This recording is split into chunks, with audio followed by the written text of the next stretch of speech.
Friends, இப்போ TNPSC JDO exam 2021 previous year question பார்க்க போகிறோம்.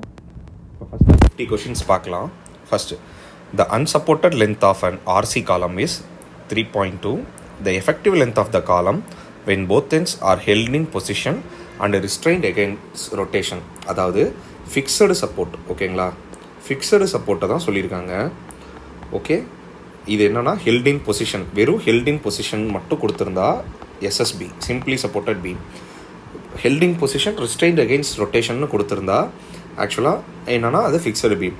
இதோட ஃபார்முலா என்னென்னா 0.65 L. ஓகேங்களா, ஆனால் இங்கே வந்து 3.2ன்னு கரெக்டட் ஆன்சர் கீழே கொடுத்துருக்காங்க. எக்ஸாக்ட் ஆன்சர் வந்து 2.08 தான். ஓகேங்களா, 0.65 இன்ட்டு 3.2ன்னு போட்டால் 2.08 மீட்டர் தான் வரும். ஆனால் டிஎன்பிசியில் 3.2க்கு தான் கொடுத்துருக்குறாங்க. பட் எக்ஸாக்ட் ஆன்சர் நான் ஃப்ரெண்ட்ஸ் கிட்ட டிஸ்கஸ் பண்ணேன், 2.08 மீட்டர் தான் இருக்குது. அடுத்து, த ஸ்லெண்டர்னஸ் ரேஷியோ ஆஃப் ஸ்டீல் காலம். சரியா, ஸ்லெண்டர்னஸ் ரேஷியோனாலே நமக்கு என்னன்னு தெரியும், L/R மினிமம். ஆனால் அது சப்போர்ட் கண்டிஷன்ஸை பொறுத்து மாறும். So KL/R minimum. இதுக்கு டிஎன்பிசி ரெண்டுமே கரெக்டுன்னு கொடுத்துருக்காங்க. ரிவைஸ்டு ஆன்சர் கீழே. அடுத்து, lintel. What are the following loads to be considered as vertical loads in lintel? ஓகேவா, லிண்டலில் எதெல்லாம் வெர்டிக்கல் லோடாக கன்சிடர் பண்ணுறாங்கன்னு கொஷின் கேட்டிருக்காங்க. ஃபர்ஸ்ட் என்ன, distributed loads from dead weight of the lintel and the masonry wall above the lintel. என்ன சொல்கிறாங்க, dead weight of the லிண்டலும், அடுத்து மேசன்ரி வால் எபோவ் த லிண்டலும், அப்புறம் எனி ஃப்ளோர் ஆர் ரூஃப். ஆமாம், இது மூணுமே வரும். சரிங்களா, என்ன சொல்கிறாங்க, dead weight of the lintel, லிண்டலோட செல்ஃப் வெயிட்டும், அடுத்து லிண்டலுக்கு மேலே இருக்க மேசன்ரி வாலும், அதுக்கு மேலே இருக்க ஃப்ளோரோ ரூஃபோ, அடுத்து dead load, dead and live load supported by the masonry, அதுவும் வரும். அடுத்து, concentrated loads from floor beams, floor பீம்ஸில் இருக்க கான்சன்ட்ரேட்டட் லோடு, ரூஃப் ஜாயிட்டில் இருக்க load, other members that frame directly into the wall. இது மூணுமே நம்ம என்னென்னு கன்சிடர் பண்ணுறோம், வெர்டிக்கல் லோட் ஆஃப் லிண்டல்ஸ். ஓகேவா, இதெல்லாம் ஐஎஸ் கோடில் இருக்கும். நம்ம அதை கோட் புக் பார்க்குறப்ப பார்க்கலாம். அடுத்து, ஒயில் டிசைனிங் ஸ்டார்கேஸை டிசைன் பண்ணுறோம். Staircase with central stringer beam. இந்த ஸ்ட்ரிஞ்சர் பீமை நம்ம என்னன்னு கன்சிடர் பண்ணுவோம்னா கேன்டிலிவர் பீம்னு கன்சிடர் பண்ணுவோம். ஓகேங்களா, ஸ்ட்ரிஞ்சர் பீமை இப்போ நம்ம ஸ்டார்கேஸ் கீழே இருக்க பீமுங்கிறது சென்ட்ரல் ஸ்ட்ரிஞ்சர் பீம். அந்த ஸ்ட்ரிஞ்சர் பீமை நம்ம என்னன்னு கன்சிடர் பண்ணுவோம், கேன்டிலிவர் பீம்னு கன்சிடர் பண்ணுவோம். ஓகேங்களா, இது ரிவைஸ்டு ஆன்சர் கீழே கேன்டிலிவர் பீம் தான் கொடுத்துருக்காங்க. அடுத்து, இந்த design of beams of shear the nominal shear stress. ஓகேவா, ஷியர் ஸ்ட்ரெஸ்ங்கிறது நமக்கு நல்லாவே தெரியும், இன்வெர்ஸ்லி ப்ரொபோர்ஷனல் டு என்னது, பி. இப்போ ஷியர் ஸ்ட்ரெஸ் இப்போ வந்து ஐ செக்ஷனுக்கு எப்படி இருக்கும், இதோட இந்த இடத்துல கம்மியாக இருக்கும், இங்கே அதிகமாக இருக்கும், இங்கே கம்மியாக இருக்கும். அதே மாதிரி இப்போ ரெக்டாங்குலர் பீம்னா அதாவது breadth inversely proportional to breadth. ஓகேங்களா, ஆக்சுவலாக exact answer small b into d தான் வரும். ஏன்னா இந்த பிரெத்தில் ஒரு சேஞ்ச் இருக்கும், இந்த பிரெத்தில் ஒரு சேஞ்ச் இருக்கும், இந்த பிரெத்தில் ஒரு சேஞ்ச் இருக்கும். ஸோ ஆனால் இந்த பீன்னா நம்ம இந்த பி தான் சொல்லுவோம். சரிங்களா, பட் ஆனால் டிஎன்பிசி ரெண்டுமே ஆன்சர் கீ கொடுத்துருக்காங்க. அடுத்து, Young's modulus of the concrete. Young's modulus நம்ம எல்லாருக்குமே தெரியும், 5000 ரூட் ஆஃப் FCK. என்ன சொல்லியிருக்காங்க, 5000 ரூட் ஆஃப் FCK. அடுத்து, சிம்பிளி சப்போர்ட்டட் பீம்க்கு இதெல்லாம் ஐஎஸ் கோடில் இருக்க டைரக்ட் வேல்யூ. Effective depth. சரியா, எஃபெக்டிவ் டெப்த் ஆஃப் SSB என்ன சொல்கிறாங்க, ஸ்பேன் டு எஃபெக்டிவ் டெப்த். ஓகேங்களா, effective depth of simply supported beam என்னது, 20. ஓகேங்களா, கேன்டிலிவர் 7ன்னு நினைக்கிறேன். ஓகேங்களா, சிம்பிளி சப்போர்ட்டட் பீம் அண்ட் ஸ்லாபுக்கு basic value of span to effective depth ratio எவ்வளோ, 20. அடுத்து, the maximum spacing of inclined stirrups. Inclined stirrups இருக்குல்ல, இன்க்ளைன்டு ஸ்டிரப்ஸ்க்கு மினிமம் ஸ்பேசிங் எவ்வளோ சொல்கிறாங்க, 0.75 D. ஓகேங்களா, டிங்கிறது 90 டிகிரி ஸ்டிரப்ஸ்க்கு வரும்னு நினைக்கிறேன், பட் ஆனால் தெரியல. சரியா, இன்க்ளைன்டு ஸ்டிரப்ஸ்க்கு என்ன கொடுத்துருக்காங்க டிஎன்பிசி, 0.75 D. அடுத்து, inclined 0.75 D. If the independent of votings of two columns are connected by a beam called as என்னது, இப்போ ரெண்டு independent of footings 2 columns இருக்கு. ஓகேங்களா, இதை வந்து ஜாயின் பண்ணுற பீம் பேர் என்ன, ஃபுட்டிங் பேர் என்ன, ஸ்ட்ராப் ஃபூட்டிங். சரியா? என்ன ஃபூட்டிங்? ஸ்ட்ராப். பீம் மாதிரி இருக்க ஒரு ஃபூட்டிங் பேர் என்னது? Strap footing. பீம் மாதிரி ஒரு ஃபூட்டிங் இருந்ததுன்னா அது என்னது? Strap footing. அடுத்து ஸ்லம்ப் வேல்யூ. சரியா? ஆர்சிசி பீம்ஸ் அண்ட் ஸ்லாபுக்கு இது வந்து கான்கிரீட் டெக்னாலஜியில் வரும் அந்த டேபிளர் காலம். ஆனால் இது ஐஎஸ் கோடில் தான், ஐஎஸ் ஆர்சிசி கோடில் நடத்தியிருப்பாங்க. நம்ம படித்தப்போ கான்கிரீட் டெக்னாலஜியில் படிச்சிருப்போம். ஓகேவா? பீம்ஸ்க்கும் ஸ்லாப்ஸ்க்கும் ஸ்லம்ப் வேல்யூ எவ்வளோ சொல்கிறாங்க? ஒன்று 20 to 30 mm இருக்கணும், இன்னொன்று 50 to 100 mm இருக்கணும். இதெல்லாம் டைரக்ட் கொஷின்ஸ். ஓகேங்களா? இதெல்லாம் டைரக்ட் கொஷின் ஐஎஸ் கோடில் இருக்குது. அடுத்து to compensate for reduced workability. சரியா? Dash are commonly used to high strength mixture. ஓகேங்களா? இப்போ வந்து இது ஒன்றும் இல்லை, ரொம்ப சிம்பிள் தான். இப்போ கான்க்ரீட் இருக்குது, கம்மி தண்ணியில் ஹைலி ஒர்க்கபிளாக இருக்கணும்னா என்ன போடணும்? சூப்பர் பிளாஸ்டிசைசர்ஸ் போடணும். என்னது? கம்மி தண்ணியில். ஓகேங்களா? இப்போ நம்ம வந்து 1 மீட்டர் கியூப் கான்க்ரீட் இருக்குது, அதுக்கு தண்ணி வந்து 0.35 யூஸ் பண்ணுறோன்னா சூப்பர் பிளாஸ்டிசைசர் யூஸ் பண்ணால் 0.3லேயே அந்த ஒர்க்கபிலிட்டி அச்சீவ் ஆகும். அடுத்து certain type of fungi feed on wood and during feeding they attack on wood and convert into dry powder form. இப்போ இந்த மாதிரி கொஷின்ஸ்லாம் நம்ம யோசிக்கவே தேவையில்ல. இது நமக்கு மனப்பாடம் ஆகலைன்னா கூட பரவாயில்ல, இந்த கொஷின்லேயே இருக்கும். ட்ரை பவுடர் ஃபார்மாக மாறுது. ஃபங்கைங்கிறது ட்ரை பவுடர் ஃபார்மாக மாறுதுன்னா அது என்ன ராட்? Dry rot. ஓகேவா? Dry rod.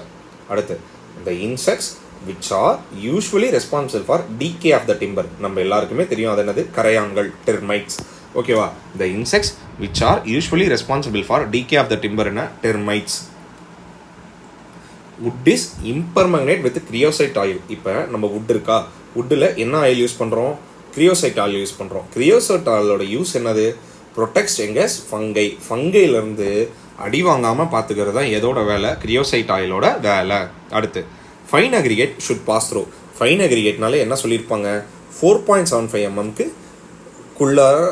சின்னதாக இருக்கணும். Minimum 75 micron. ஆமாம், 75 மைக்ரான் டு 4.75 mm மேக்ஸிமம் வேல்யூக்குள்ளார பாஸ் த்ரூ ஆகணும். அவ்வளோதான். அடுத்து என்ன சொல்கிறாங்க? In aggregate the percentage by weight of the particles having least dimensions less than 3/5. என்ன சொல்கிறாங்க? 3/5 ஆவரேஜ் சைஸ் கம்மியாக இருந்தால் அது என்னது? சாரி, கிரேட்டர்னு போட்டேன். இப்போ 1 mm எடுத்துக்கிறோம் ஸ்டாண்டர்ட் வேல்யூ. 3/5 எவ்வளோ? 0.6 தான் இருக்குன்னா அது என்ன? அதை 0.6ஓட கம்மியாக இருக்கிறது என்னது? Flakiness index. என்ன சொல்கிறாங்க? Flakiness index. அடுத்து என்னது? In aggregate. ஓகேவா? அடுத்து என்ன சொல்கிறாங்க? The percentage by which weight of the particles present in greatest dimension is greater than 9/5 of their dimension. என்ன சொல்கிறாங்க? 9/5, அதாவது 1.18. நம்ம 1 mm ஸ்டாண்டர்டாக எடுத்துக்கிட்டோம்னா கிரேட்டர் தேன் 1 mm இருக்கிறது என்னது? Elongation index. ஓகேவா? இது எலாங்கேஷன் இண்டெக்ஸ். ரிவைஸ்டு ஆன்சர் கீழே தான் வச்சு தான் நான் உங்களுக்கு எல்லாம் சொல்கிறேன். ரிவைஸ்டு ஆன்சர் கீழே ஃபஸ்ட் கொஸ்டின் மட்டும் தப்பாக இருந்தது. விக்கெட் அப்பேரட்டஸ்ங்கிறது எதுக்காக யூஸ் பண்ணுறாங்க? Initial setting time and final setting time. Vicat அப்பேரட்டஸை எதுக்கு யூஸ் பண்ணுறாங்க? இனிஷியல் செட்டிங் டைமுக்கும் ஃபைனல் செட்டிங் டைமு கன்சிடர் பண்ணுறது கண்டுபிடிக்க யூஸ் பண்ணுறாங்க. அடுத்து பேட்னா என்னது? ஒன்றுமே இல்லை, இதான் பிரிக்குன்னு வச்சுக்கிட்டோம்னா. ஓகேங்களா? பிரிக் கட்ஸ் அக்ராஸ் த வித். ரெண்டாக பிரிக்கிறோம்ல, வித்து சைடு பிரிக்கிறது தான் என்னது? பேட். ஓகேங்களா? brick cut across the width. ஓகேங்களா? a bat is the portion of the brick cut across the width. ஓகேங்களா? பேட்டோட இது புரிஞ்சிச்சா? அடுத்து relative density of sand. Relative டென்சிட்டியில் நம்ம எதை கண்டுபிடிக்கிறோம்? இது பாருங்க, density of sand combined with density of வாட்டர்னா இது யூனிட் வெயிட்னு வந்துடும். ஓகேங்களா? பல்க் டென்சிட்டி கிடையாது. Looseness of the sand. ஓகேவா? லூஸ்னஸ்னு சொல்லலாம், இல்லைனா காம்பாக்ட்னஸ் ஆஃப் த ஸ்டாண்டுன்னு சொல்லலாம். ஓகேங்களா? சாண்ட் எவ்வளோ காம்பாக்டாக இருக்குன்னு சொல்கிறது என்னது? Relative density. அடுத்து determination of percentage of individual grain size present in the soil is known as. என்ன சொல்கிறாங்க? Percentage of individual grain size. ஓகேங்களா? நம்ம என்றைக்குமே பார்த்தீங்கன்னா கொஷின் படிக்கிறப்ப இந்த மாதிரி ஒரு லாஜிக்கலான ஒரு சென்டென்ஸ் இருக்கும். அதை கண்டுபிடிச்ச எல்லாருமே இப்போ 170, இப்போ 200க்கு 170 சேஃப்னு சொல்கிறாங்கன்னா இந்த லாஜிக்கல் வேர்டை கண்டுபிடிக்கிறவங்களுக்கு என்ன ஆனாலும் 180+ வந்துடுது. ஓகேங்களா? அது காரணம் என்னன்னா அந்த கொஷினை அவங்க டீட்டெயில்டாக புரிஞ்சு வச்சிருப்பாங்க. ஓகேவா? அதே தான் determination of individual percentage of individual grain சைஸ்னால என்னது கிரைன் சைஸ் அனாலிசிஸ். ஓகேவா? என்னது கிரைன் சைஸ் அனாலிசிஸ். அடுத்து the ratio of unit weight of soil solid. ஓகேவா? என்ன சொல்றாங்க? Unit weight of soil solid by unit weight of water. இது என்னது? Specific gravity. ரொம்ப ரொம்ப இம்பார்ட்டன்ட். ஓகேங்களா? ரொம்ப பேசிக்ஸ் தான். இந்த கொஷின்ஸ்லாம் 180 190 சால்ட்டாக போட்டுட்டு இருந்திருக்காங்க ஃப்ரெண்ட்ஸ். ஓகேவா? அடுத்து இந்த unit weight of soil solids to that of water என்னது? Specific gravity. அடுத்து the minimum water content at which soil will flow என்னது? Liquid limit. நல்லாவே தெரிஞ்சுக்கணும். லிக்விட் லிமிட்டில் சாயில் ஃப்ளோ ஆகும். ஃபர்ஸ்ட் என்ன இருக்கும்? ஸ்ரிங்கேஜ் லிமிட் இருக்கும். அடுத்து பிளாஸ்டிக் லிமிட் இருக்கும். அடுத்து லிக்விட் லிமிட் ஆகும். ஓகேங்களா?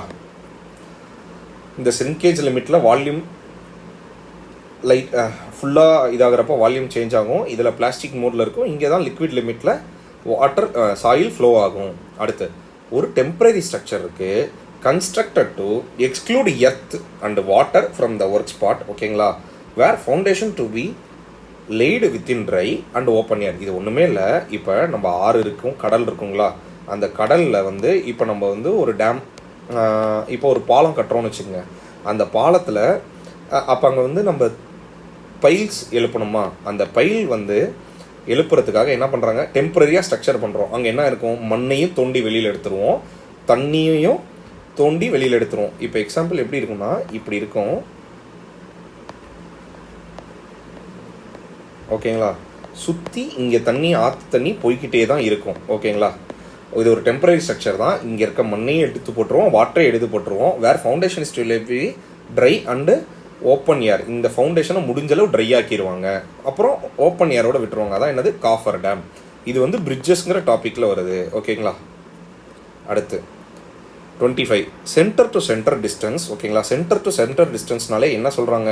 ஆஃப் த பிரிட்ஜ் சப்போர்ட் என்னது? Effective span. இது என்னது? Effective span. ஓகேங்களா? அடுத்து த கேம்பருங்கிறது கிராவல் ரோடு. சரிங்களா? இதெல்லாம் டைரக்ட் கொஷின். ஓகேங்களா? ஹைவேல இருக்க டைரக்ட் கொஷின். கிராவல்னா என்னது? கல் இருக்க ரோடு. ஓகேங்களா? கிராவல் ரோடில் எவ்வளோ இருக்கணும் கேம்பர்? கேம்பரோட வேலையே என்ன? To provide drainage. எதுக்கு போடுறாங்க? To provide drainage.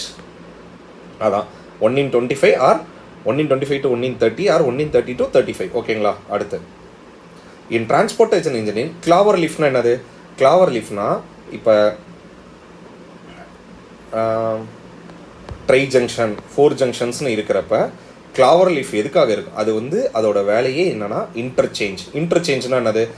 First இன்டர்சேஞ்சஸ்னால் ரைட்லேருந்து left போகிறோம், லெஃப்ட்லேருந்து ரைட் போகிறோம், இல்லை யூ டர்ன் போடுறோம். அதெல்லாம் அதுக்கு யூஸ் பண்ணுறது தான் என்னது? கிளாவர் லீஃப். ஓகேங்களா? கிளாவர் லீஃப்ங்கிறது என்னது? இன்டர்சேஞ்சஸ். ஓகேங்களா? சைன்ஸுங்கிறது சிக்னல் வரும். ஓகேங்களா? ரொம்ப ரொம்ப முக்கியம். கிளாவர் லீஃபோட வேலை என்னது? இன்டர்சேஞ்ச் பண்ணுறது. அடுத்து the portion of the road between the edge of the road formation அந்த எட்ஜ் ஆஃப் த பேமெண்ட் என்னது? பேர்ம். ஓகேங்களா? இது நான் ஆக்சுவலாக கேர்ப்னு போட்டிருந்தேன், ஆனால் உண்மையான பாயிண்ட் என்னன்னா பேர்ம் தான். சரிங்களா? எப்படி கேர்ப்னா நம்ம ரோடு இருக்கும், ரோட்டில் நம்ம எழுப்பி கட்டி வச்சிருக்கிறது சின்னதாக. ஆனால் கேர்புங்கிறது நம்மளோட வசதிக்காக அப்லோட் பண்ணுறது. பேர்ம்ங்கிறது அந்த ஃபார்மேஷன் டிசைன் பண்ணுறதுக்கு முன்னாடியே நம்ம பிளான் பண்ணி போடுறது பேர்ம். ஓகேங்களா? இந்த இடத்துல நான் கேர்ப்னு போட்டேன், தப்பாகிடுச்சு. இதை நல்லா ஒரு வாட்டி பார்த்துக்குங்க. கேர்புக்கும் பேர்முக்கும் உள்ள வித்தியாசத்தை செக் பண்ணிக்கோங்க. ஓகேவா? கேர்ப் இஸ் பேர்ம் போட்டிங்கனாலே வரும். ஓகேவா? அடுத்து well graded gravel is denoted by. இது எல்லாருக்கும் தெரியும். Gravel well graded. ஓகேவா? அடுத்து Imhoff tank is used for என்ன வருது? இம் ஆஃப் டேங்கோட வேலை என்னது? செடிமெண்டேஷனும் ஸ்லட்ஜ் டைஜஷனும். ரொம்ப ரொம்ப இது 2 ஸ்டோரி டேங்க்னு சொல்லுவாங்க. கரெக்டாக? இம் ஆஃப் டேங்கோட வேலை என்னது? Used for following purpose sedimentation and sludge digestion. அடுத்து இந்த ஃப்ரீ போர்டு. ஓகேவா? செப்டிக் டேங்க் இருக்குங்களா? செப்டிக் டேங்க்ல எல்லா ஃபுல்லாகவும் இது இருக்கக்கூடாது. ஒரு அரை அடி, சரி அரை மீட்டர் வரை என்ன இருக்கணும்? Free board. ஃப்ரீ போர்டுனா என்னது? இப்போ ஸ்லட்ஜ் இவ்வளோ தூரம் ஃபில் ஆகலாம், ஒரு அரை மீட்டர் வந்து ஸ்லட்ஜ் ஃபில் ஆக தேவையில்லை. அடுத்து பாருங்க, dash R placed directly below the road gutter and storm water directly enters from the top. ஓகேவா? சரி, இப்போ நான் வந்து இந்த கொஸ்டின் மேன்கோல்னு போட்டேன், தப்பு பண்ணிட்டேன். ஆனால் ஒரே பாயிண்ட் என்னன்னா, இங்கே ரோடு கட்டர்னு கொடுத்துருக்காங்க. So cutter inlet. ஓகேங்களா?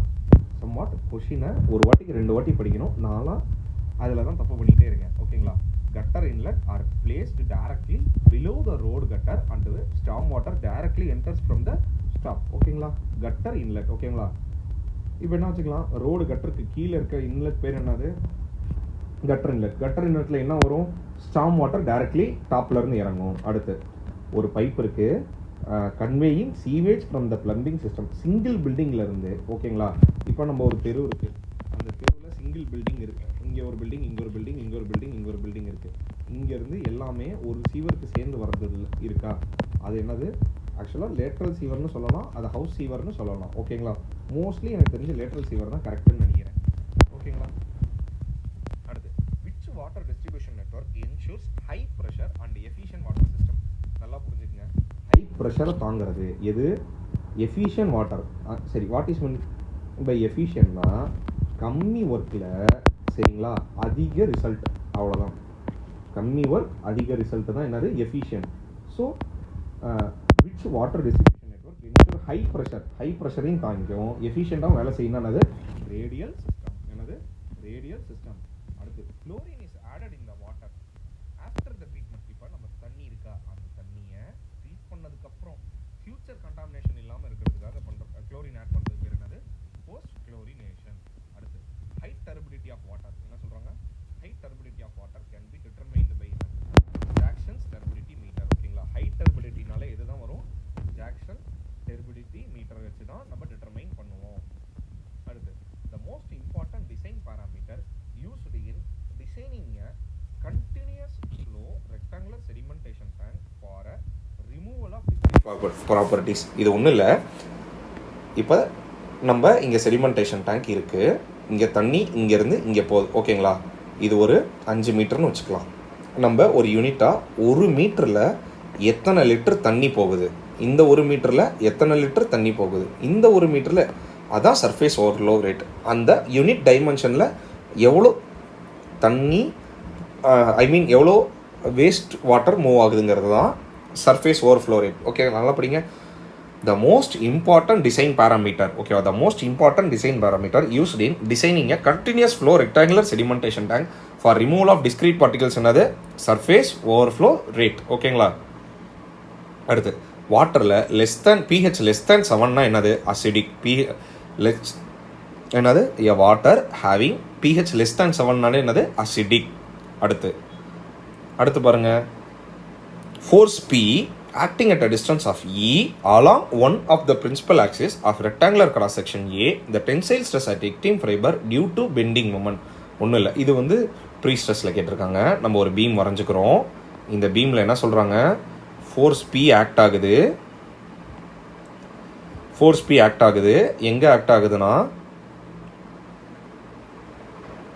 எசன்ட்ரிசிட்டி கொஞ்சம் தள்ளி ஆக்ட் ஆகுது. இ இந்த இடத்துல தான் ஃபோர்ஸ் பி ஆக்ட் ஆகுது. ஓகேங்களா? டிஸ்டன்ஸ் இ, இங்கே வந்து ஃபோர்ஸ் ஆக்ட் ஆகுது. இதோட என்ன சொல்கிறாங்க? பெண்டிங் மொமெண்ட் கேட்குறாங்க. பி, அதான் நமக்கு தெரியும், force P into perpendicular into e by Z. ஓகேங்களா? நல்லா பார்த்துங்க. ஃபோர்ஸ் பிங்கிறது acting at a distance e along the principal axis. ஈனாலே என்ன? Eccentricity. Principal axis of rectangular cross section A, the tensile stress at extreme fibre என்ன சொல்கிறாங்க? Due to bending moment. இங்கே இருக்க டென்சைல் ஸ்ட்ரெஸ், சாரி நான் bending மூமெண்ட்னு சொல்லிட்டேன். Tensile stress due to bending moment என்னது? P e by Z. ஓகேவா? அடுத்து, ஃப்ளக்சுரல் ரிஜிடிட்டினா என்னது? இஐ. இதெல்லாம் லட்டு question. May I follow you Elizabeth Rani. ஓகேங்களா? அப்போ ஃப்ளக்சுரல் ரிஜிடிட்டினா என்னது? இஐ. ஓகேங்களா? இஐ. ஓகேவா? அவ்வளோதான். அடுத்து, ஆய்லர்ஸ் ஃபார்முலாங்கிறது என்னது? லாங் காலம்ஸ்க்கு தான் வரும். Euler's formula holds good only for என்னது? Long column. ஆய்லர்ஸ் ஃபார்முலாவில் என்ன சொல்கிறாங்க? லாங் காலம். ரங்கின்ஸ் ஃபார்முலா ஷார்ட் காலம்க்கு வரும், லாங் காலம்க்கு வரும். ஓகேவா? The actual length of the காலம்ங்கிறது 5 மீட்டர். இங்கே பாருங்கள், இங்கே டேரெக்டாக போத் எண்ட்ஸ் ஆர் ஃபிக்ஸ்டுன்னு கொடுத்துட்டாங்க. Held in position and restraint against rotation ரெண்டுமே கொடுத்தாலும் ஃபிக்ஸ்டு தான். ஃபிக்ஸ்டுன்னு கொடுத்துட்டாங்க இங்கே டேரெக்டாக. ஸோ நமக்கு எல்லாமே தெரியும். L/2 0.5. ஆர்சிசி கோட் புக்கில் 0.65 இருக்கும். இங்கே வந்து நம்ம 0.5 வச்சே போட்டுக்கலாம். அடுத்து ஷார்ட் காலம் எல்லாமே என்னது க்ரஷிங் ஃபெயிலியர். எப்பயுமே க்ரஷிங் ஃபெயிலியர் தான் நம்ம ஃபேவர் பண்ணணும். நம்மளோட ஃபேவரே எப்படி இருக்கணும், நம்ம ஒரு பீமை டிசைன் பண்ணுறதே க்ரஷிங் ஃபெயிலியரில். ஏன் க்ரஷிங் ஃபெயிலியர் அப்படின்னா தான் ஹோல் மெட்டீரியலும் ஃபெயில் ஆகும். அடுத்து the stiffness of a prismatic beam of which end is free supported. ஓகேங்களா, இது ஸ்ட்ரக்சரல் அனாலிசிஸில் வருது. ஸ்டிஃப்னஸ் சொல்கிறாங்க, ஃப்ரீ எண்டு வந்து support free end is free சப்போர்ட்டட்னு என்னது 3EI/L. என்னது 3EI/L. ஓகேவா. அடுத்து த மேக்ஸிமம் டிஃப்ளெக்ஷன் பாருங்களேன், maximum deflection at fixed support. Fixed சப்போர்ட்டில் டிஃப்ளெக்ஷனே இருக்காது. சரியா, ஃபிக்ஸ்டு சப்போர்ட்டில் என்ன இருக்காது, டிஃப்ளெக்ஷனே இருக்காது, 0 mm. அடுத்து the beam which has more than 2 supports. என்னது 2 சப்போர்ட்ஸ்க்கு மேலே இருந்தாலே என்னது continuous beam. The beam which has more than 2 சப்போர்ட்னாலே என்னது கண்டினியூஸ் பீம். அடுத்து இதெல்லாம் நம்ம நோட்ஸில் சால்வ் பண்ணியிருப்போம். ஒரு வாட்டிக்கு 2 டைம் சால்வ் பண்ணிட்டு அடுத்து மோஸ்ட் பைஹார்ட் பண்ணிக்கணும். ஓகேவா. ஒரு ப்ராப்பர்டு கேன்டிலீவர் இருக்குது. ப்ராப்பர்டு கேன்டிலீவர் நம்ம வரைஞ்சிக்கிறோம். ஸ்பேன் எல்லு. ஓகேவா. ஹிஞ்சு வந்து மிட்டில் இருக்குது. ஒரு நிமிஷம். ப்ராப்பர்டு கேன்டிலீவர் இருக்குது. ஹிஞ்ச் அட்டு மிட் பாயிண்ட் சியில் இருக்குது. ABCன்னு வச்சுக்கலாம். It is loaded UDL W per unit length. ஓகேவா. Bending moment at fixed end என்னன்னு கேட்குறாங்க. 5WL²/38. ஓகேங்களா. இது சால்வ் பண்ணணும். நம்ம நோட்ஸ் ஒரு ஃப்யூச்சரில் பார்ப்போம், அப்போ நான் சால்வ் பண்ணி காட்டுறேன். அடுத்து ஃபோர்ஸ் இந்த member AC of the joint pin joint frame shown in the below equal to. பாருங்கள், ஃபோர்ஸ் எந்த ஃபோர்ஸ் கேட்டிருக்காங்க, ஏசியில் கேட்டிருக்காங்க. ஓகேவா. இந்த ஃபோர்ஸ் டேரெக்டாக இங்கே தான் போகுது. ஓகேங்களா. அப்போ ஏசியில் 0 தான் இருக்கும். சரியா. இது வந்து 2 மெம்பர் 3 மெம்பர் ஜாயின்னு ஒன்று இருக்குது, அது ஃப்யூச்சரில் பார்ப்போம். ஓகேங்களா. அடுத்து போலார் மாடுலஸ். போலார் மாடுலஸோட வேல்யூ என்ன, J/R. ஓகேவா. போலார் மாடுலஸ்னால் என்னது, J/R. ஓகேங்களா. Polar modulus ZP of the shaft is equal to என்னது, J/R. அடுத்து இந்த தியரி ஆஃப் சிம்பிள் சிம்பிள் பெண்டிங்கில் பெண்டிங் ஸ்ட்ரெஸ் என்ன சொல்லுவாங்க, லீனியர் வேரியேஷன். ஹைல்னு படிச்சிருப்போமா. ஹைல்னா என்னது, ஹோமோஜீனியஸ் ஐசோட்ராபிக். ஹோமோஜீனியஸ்னா என்னது, same property in entire volume. ஐசோட்ராபிக்னா என்னது, சேம் ப்ராப்பர்ட்டி இன் டைரக்ஷன். ஓகேங்களா. லீனியர்லி எலாஸ்டிக் நம்ம படித்ததே என்னது, லீனியர்லி எலாஸ்டிக். ஒரே நிமிஷம் இருங்க. சாரி